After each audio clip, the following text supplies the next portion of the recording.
Le JT de Rio, votre rendez-vous quotidien avec le Brésil. Soyez les bienvenus si vous nous rejoignez à l'instant sur iTélé. Ça se passe avec Jean-François Pérez en plateau. Bonjour Jean-François. Bonjour Thomas, bonjour à tous. Et on commence avec l'image du jour, c'est celle d'un champion qui écrit sa légende au quotidien. Bah oui, tous les matins ou presque, on pourrait ouvrir ce journal de Rio avec lui tellement ses performances nous impressionnent. Il est infatigable, il rajeunit même au fil des jours, dit son entraîneur historique Bob Bowman. C'est Michael Phelps évidemment, regardez-le. 22e médaille d'or aux Jeux Olympiques. C'est sur le 200 mètres 4 nages que ça s'est déroulé ce matin. C'était d'une fluidité absolument exceptionnelle. Mais hélas, pas le temps de profiter de ce nouveau titre puisque quelques minutes plus tard, on l'a retrouvé en demi-finale du 100 mètres papillon. Ce n'est pas cette course-là. Et figurez-vous qu'il s'est qualifié également pour la finale. On n'arrête plus Michael Phelps. Il dit qu'il est très fatigué, qu'il n'en peut plus. Mais à chaque fois, on le sent porté par la foule, par l'histoire quelque part de la natation et du sport. Et il nous fait bigrement plaisir. Notez que sur ce 100 mètres papillon, on retrouvera en finale Mehdi Metella, le français, ric-rac, 8e temps, 8e chrono, mais il s'est quand même assuré une place pour cette finale.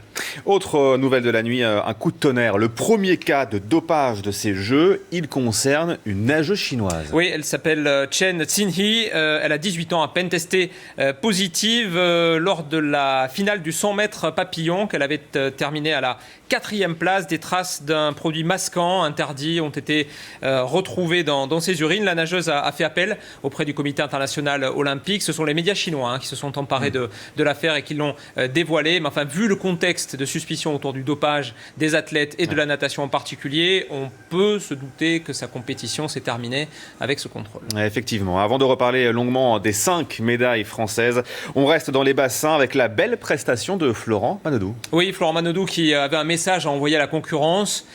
Parce qu'il est le favori du 50 mètres nage libre. Il a réussi des séries, on va dire, mitigées. Il n'avait pris que la 2e place. Et là, en demi-finale, par contre, il a fait très, très fort. En tête du début à la fin. Un chrono canon de 21 secondes et 32 centièmes. Florent Manodou qui semble être imperméable à la pression. On va l'écouter tout de suite. Évidemment, il est satisfait à la fois du chrono, de la manière. Et puis, il envisage évidemment la finale de demain avec pas mal de sérénité. C'est mieux que ce matin, c'est sûr. Je sais que généralement je suis de mieux en mieux dans les tours. J'espère que je ferai encore mieux demain, ce sera super. Et voilà, je suis content d'avoir fait un bon temps que je n'avais pas fait depuis l'an dernier. Ça égale mon 2e meilleur temps, donc c'est cool. Voilà, vous le voyez, Florent Manodou, malgré tout ce qui se dit autour de l'équipe de France, malgré tous les psychodrames autour de la natation française, lui est totalement focus sur sa compétition. Tant mieux, on a besoin de ça parce que vous savez que la natation française n'a pour l'instant pas remporté la moindre médaille d'or, alors que d'habitude c'est un vrai pourvoyeur de médailles pour le camp français. Lui ne participera pas à la finale de ce 50 mètres nage libre, mais on tenait à souligner sa présence, ses performances à 35 ans. Frédéric Bousquet, on reste là d'une magnifique carrière. Ça a été l'un des piliers de l'équipe de France depuis le début des années 2000. Il n'a pas réussi à passer le cap des séries malgré tous ses beaux tatouages, Fred Bousquet. On va l'écouter évoquer cette carrière, cette fin de carrière et puis cette ambiance à Rio pour ces derniers Jeux Olympiques. Fred Bousquet. Je n'ai pas ici avec l'intention de m'arrêter en série. Au contraire, je pensais faire moins de 22 même ce matin et espérer me faufiler en demi-finale avec un chrono en dessous des 22. C'est ce qu'il fallait faire d'ailleurs. Mais c'était pas dans mes bras aujourd'hui. En attendant, je l'ai vécu avec beaucoup de plaisir, avec beaucoup d'honneur et beaucoup d'émotions mélangées en fait. Également à la une ce vendredi, ce sont les experts en pleine forme, les handballeurs français qui sont déjà qualifiés pour les quarts de finale. Ah oui, ça ne traîne pas avec eux. 3 matchs, 3 victoires. On les avait vus plus ou moins poussifs contre la Tunisie lors de leur entrée en lice. Ils ont été excellents.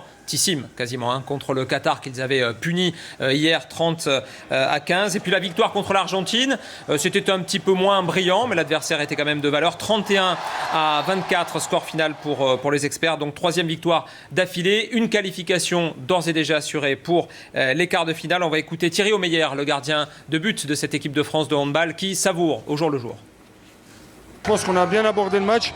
On a fait ce qu'il fallait, notamment dans le secteur défensif, encore une fois. Et voilà, même quand ils sont revenus au niveau du score, on ne s'est pas affolé. On a redonné un coup d'accélérateur pour arriver à la mi-temps avec une petite marge. Et en 2e, on a été très sérieux aussi. Donc c'est vraiment très bien.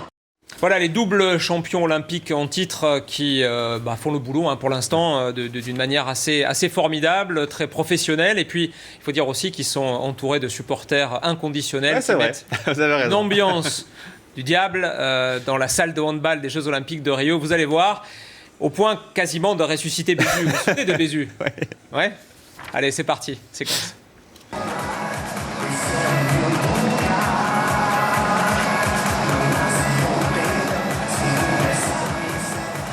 Voilà, on a le droit de préférer la samba, pour être tout à fait franc, mais c'est sympa de voir les supporters c'est ça aussi le sport, bien sûr. Faire la fête et venir à Rio pour partager ces moments-là. Allez, les handballeurs, mais aussi les basketteuses françaises, elles aussi qualifiées. Oui, belle performance des braqueuses qui restent ce qu'elles sont, même sans leur star. Céline Dumerc, la capitaine, qui a été obligée de déclarer forfait juste avant le début de ces Jeux Olympiques, qualifiées donc grâce à cette victoire. 74-64 face au Brésil, au pays organisateur. Il y avait une formidable ambiance sur le parquet autour dans les tribunes, mais les Françaises ont bien tenu le choc dans cette ambiance qui leur était évidemment contraire. Elles se sont bien remises également de leur défaite face à l'Australie 2 jours plus tôt, 89-71. Les braqueuses, les basketteuses, donc continuent. On ne connaît pas encore les adversaires puisque la phase de groupe n'est pas terminée, mais elles continueront en tout cas leur parcours, elles qui avaient été médaillées d'argent à Londres il y a 4 ans.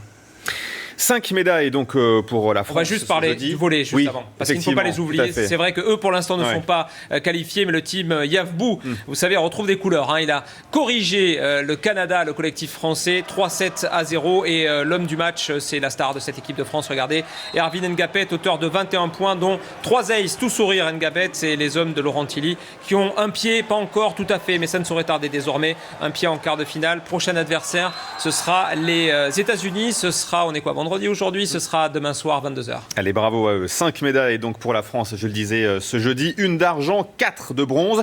Honneur à Audrey Tcheméo, la judokate désormais vice-championne olympique. Oui, on va la retrouver d'ailleurs, Audrey Tcheméo, avant de s'occuper de ce qu'elle a fait sur les tatamis et de cette formidable médaille d'argent. Eh bien, des images du Club France hier soir, puisque évidemment les supporters français étaient venus en nombre pour fêter ces 5 médailles. Des images bien devenues rituelles, bien sûr, tous les médaillés qui viennent, qui sont applaudis par les supporters, qui profitent de ces instants, qui en profitent pour faire la fête. Vous voyez là le canoë biplace qui a obtenu une médaille de bronze, on va en reparler dans quelques instants. Et donc Audrey Tcheméo qui est venue elle aussi pour savourer cette médaille. Vous la voyez, cette médaille d'argent pour Tcheméo qui avait été médaille de bronze à Londres. Elle progresse donc petit à petit, la française. Elle s'est inclinée, on va le voir en finale. C'était difficile face à une américaine surpuissante, vraiment Kayla Harrison, qui a été donc sacrée championne olympique pour la 2e fois d'affilée, imbattable pour l'instant, mais Tcheméo, médaillée d'argent, savoure cette progression, et puis elle va nous le dire assez vite, elle pense déjà à la suite, bronze, argent, et puis la suite, l'or, bien sûr. On espère. Audrey Tcheméo tout de suite. Voilà, faut jamais rien lâcher. Voilà, même si c'est dur l'entraînement, prise de tête avec l'entraîneur aussi. Voilà, tu doutes beaucoup. Après, tu as de la joie. Les montagnes russes, la seule chose à retenir, c'est toujours garder la tête froide, quoi. Je vais essayer de faire comme Lucie Decausse. Elle a fait 2, et après elle a gagné 4 ans après. Donc j'espère suivre ses traces. Voilà, Audrey Tcheméo au micro, évidemment, des envoyés spéciaux du groupe Canal. Nos envoyés spéciaux qui, chaque jour, captent des moments particuliers, privilégiés de la vie des sportifs autour de leur performance. Vous allez voir, c'était juste après la finale, Audrey Tcheméo qui a été réconfortée, consolée par son entraîneur de toujours. Vous allez voir ces images d'Audrey avec Omar Guéram et ces mots, évidemment, touchants. Viens, monte là. Tu pas réveillé? Si, je sais, vas-y. Hey, c'est pas grave. Là, c'est argent. Ta bronze, argent, la prochaine, c'est d'or. Super bien. Je suis fier de toi.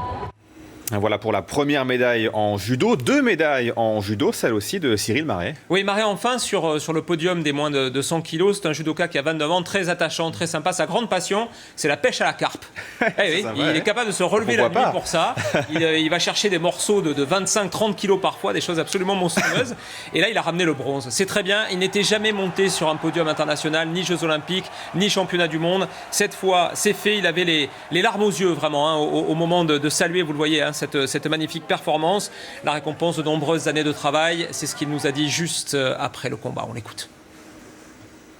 Je suis fier de pouvoir avoir ramené cette médaille pour mes parents, forcément, pour tous mes amis, pour la France aussi, hein, clairement. Hein. C'est vraiment une satisfaction de pouvoir amener une médaille à la délégation. Voilà, je vais savourer maintenant, clairement. Voilà pour le judo, et puis on vous le disait dès hier hein, sur iTélé, le cyclisme sur piste est une force française. On a la preuve aujourd'hui. Oui, avec d'entrée, dès le premier soir, une médaille de bronze pour la vitesse par équipe, qui est une spécialité française quelque part, parce que ça fait 5 Jeux Olympiques qu'elle est proposée, et à chaque fois, les Français ont réussi à monter sur le podium. C'était difficile, tout s'est joué sur le dernier tour face aux Australiens dans la petite finale, à 1/10 de seconde, mais ça va souvent comme ça, hein, tellement vite dans le cyclisme sur piste. Les Français donc 3e sur le podium, pas forcément le métal espéré derrière les Britanniques, derrière les Néo-Zélandais. Mais enfin, il faudra s'en contenter pour Grégory Boger, Michael d'Almeida et François Pervis, qu'on va écouter tout de suite. C'est mitigé, mais je suis quand même vraiment heureux d'être monté sur la boîte. C'est dans une carrière de sportif de haut niveau, je pense que ça compte énormément. J'ai encore 2 épreuves et j'ai encore 2 chances d'être champion du monde, d'être champion olympique, pardon. Donc voilà, c'est pas terminé. Il y a encore moyen de gagner l'or. Voilà du bronze donc pour démarrer ces épreuves de cyclisme sur piste, mais ce qui ne veut pas dire pour autant que l'atmosphère soit idyllique. Décidément, c'est pas Woodstock hein, pour l'équipe de France à Rio. Regardez cette déclaration de Michael d'Almeida. Je risquerais de trop en dire, mais pour moi, il y a des gens qui, malheureusement, n'ont pas eu le droit de venir à Rio et qui nous ont porté préjudice. Alors, on ne sait pas à qui il fait référence, en tout cas à moi. Donc, il a été blessé, vexé, peut-être diminué à cause de ces attaques et de ces personnes. Il va falloir que ça se règle. On ne peut pas dire que ce soit la grande... Il y a quelques règlements de compte en perspective. Hein. La grande sérénité. En effet, les épreuves qui se poursuivent aujourd'hui, avec notamment Grégory Boger qui va entrer sur la vitesse individuelle. On sait qu'il est très fort, donc peut-être encore des beaux moments à venir dans les heures qui viennent. Canoë français maintenant, Jean-François, avec une nouvelle médaille, cette fois-ci en duo. Oui, après Denis Gargaud, médaillé d'or en solo, c'est un duo Gauthier Clos et Mathieu Péché qui ont réalisé une magnifique performance avec une médaille de bronze sur ce canoë biplace. Suspense extraordinaire. Ils avaient réussi le 2e temps, il restait 5 bateaux. Il y a eu des fautes incroyables sur la toute fin de parcours des Allemands et des Tchèques. Et les Français ont réussi vraiment sur le fil à préserver cette médaille de bronze. La récompense pour 2 garçons qui bossent ensemble dans les Vosges, puis à Pau depuis 14 ans. Ils ont passé la moitié de leur vie ensemble sur ce canoë. Et ils sont bien évidemment récompensés. Une équipe soudée, sympa. Vous allez voir avec cette petite séquence qu'ils avaient tournée juste avant les Jeux de Rio. Ça résume bien l'état d'esprit de ces 2 garçons. Regardez.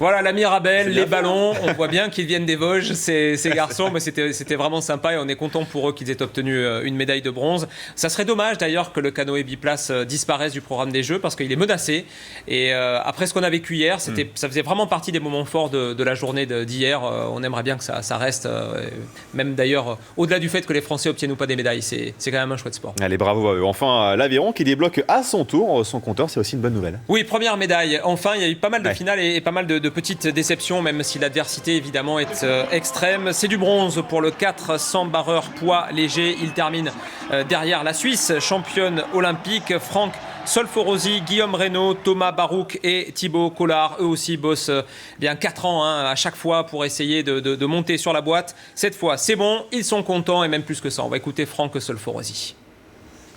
Ça a été de l'attente un peu imposée parce que on a été, ça fait un moment qu'on est à la course à la médaille olympique, donc c'est pas les premiers.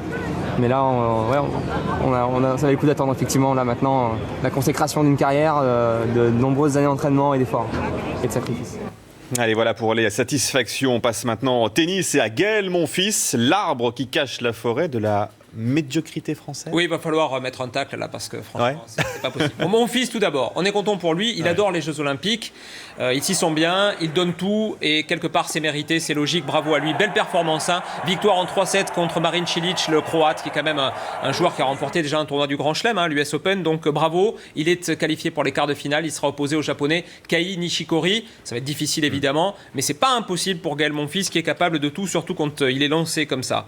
Pour le reste, Gilles Simon a été éliminé par Rafael Nadal en 2-7, 7-6, 6-3. Et puis surtout, on est déçu, voire énervé par les prestations des doubles parce qu'on attendait 2, voire 3 médailles avec le double. Vrai. Les 2 doubles mixtes ont été éliminés dès le premier tour, dont Mahut et Garcia, qui étaient quand même tête de série numéro 1. Mahut parle d'un cauchemar, on est à peu près d'accord. Les performances du tennis féminin et masculin, d'ailleurs, avec les tensions, avec Benoît Paire qui a été exclu du village olympique, avec les tensions entre joueurs et dirigeants. Le tennis français a vraiment donné une bien piètre image de lui-même à Rio. Allez, on se frotte les mains, l'heure approche, c'est le grand jour pour Teddy Riner. Oui, absolument. Teddy Riner, très attendu, forcément. Notre champion olympique, notre porte-drapeau, invaincu depuis 6 ans. Est-il d'ailleurs imbattable? On va voir quelques éléments de réponse avec ce sujet signé Alan Pierre-Jean.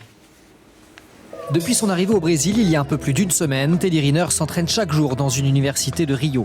Accompagné de son préparateur physique, Yann Morisseau, et de son sparring partner, Nico Kaling, l'objectif du tenant du titre est de privilégier la vitesse et l'explosivité.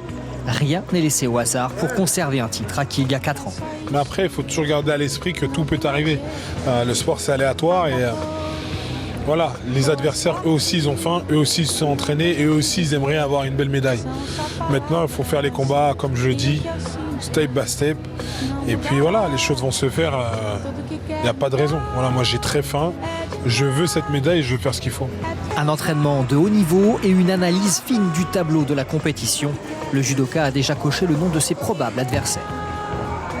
En quart de finale, il risque d'avoir le Brésilien, mais il ne faut pas oublier qu'il y a le Russe, qui est quand même un adversaire sérieux. Mais avant de penser quart de finale, il faut quand même prendre les combats les uns après les autres. Il y aura un premier tour assez dur contre le Mongol ou l'Algérien. Voilà, il ne faut pas mettre la charrue avant les bœufs. C'est ici même, à Rio, que son histoire avait commencé, en 2007, pour le premier de ses 8 titres mondiaux. Et c'est ici même que son histoire doit continuer. Tout autre résultat qu'une médaille d'or serait une déception pour l'ensemble de la délégation tricolore et pour son chef de file. Même terre qui me réussit. Maintenant, voilà, j'ai fait ce qu'il fallait et j'espère que l'histoire va pouvoir s'écrire comme il se doit. Attention tout de même à la malédiction du porte-drapeau. Lors des 3 dernières Olympiades, les étendards tricolores ont tous échoué, que ce soit Jackson Richardson à Athènes en 2004, Tony Estanguet à Pékin en 2008 ou encore Laura Flessel à Londres il y a 4 ans. Le dernier leader triomphant n'est autre que David Douillet en l'an 2000 à Sydney, un autre judoka légendaire, comme un symbole. Mais oui, évidemment, et puis vous le savez, de toute façon, Teddy Riner, il ne craint rien, il n'a pas la pression. Regardez le dernier message qu'il a envoyé aux supporters français juste avant d'entrer sur le tatami. Voilà. Bon dia. Bon, déjà, il parle portugais-brésilien, c'est très bien, rendez-vous. 10h30 Brésil, 15h30 heure française, c'est cet après-midi, en direct sur les antennes du groupe Canal. Allez, le programme du jour.